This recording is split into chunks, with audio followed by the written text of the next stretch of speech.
हैदराबाद में art council Latifabad में खांगी school पारा 14 अगस्त के हवाले से तकरीब मुनक़िद कई वई।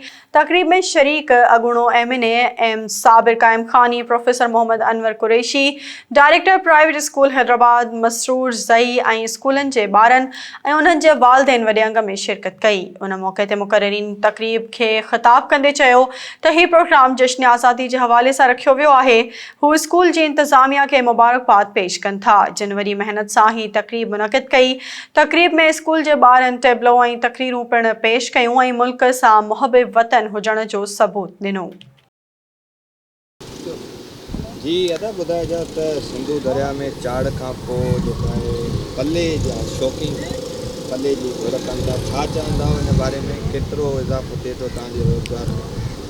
अदा रोज़गार जे बारे में त पलो ईंदो आहे 2 महीना 2.5 महीना, हूं त 12 महीना पलो हूंदो हुयो पाणी सां गॾु। हाणे पले जा जेके शौक़ीन आहिनि सो पलो खाइनि था। पलो अचे थो त असांजी बि रोज़ी थींदी आहे पले सां, बाक़ी मच्छी में रोज़ी एतिरी कोन्हे का, 50-100 किले ते बचंदो आहे।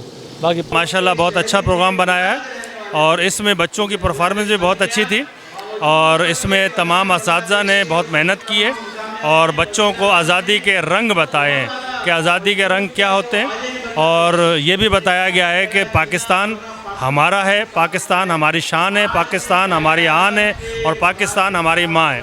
तो लिहाजा इसकी अहमियत को उजागर किया गया मुख्तलिफ़ तकारीर में, टेबलोज़ में, और हमें इस बात से सबक मिलता है कि हम अपने बच्चों को तमाम पाकिस्तान की जो तारीख़ है वो भी बताएं और उसको टेबलोज़ और ड्रामों के ज़रिए उजागर करें। 50,000 शुक्रिया पाकिस्तान, शुक्रिया पाकिस्तान।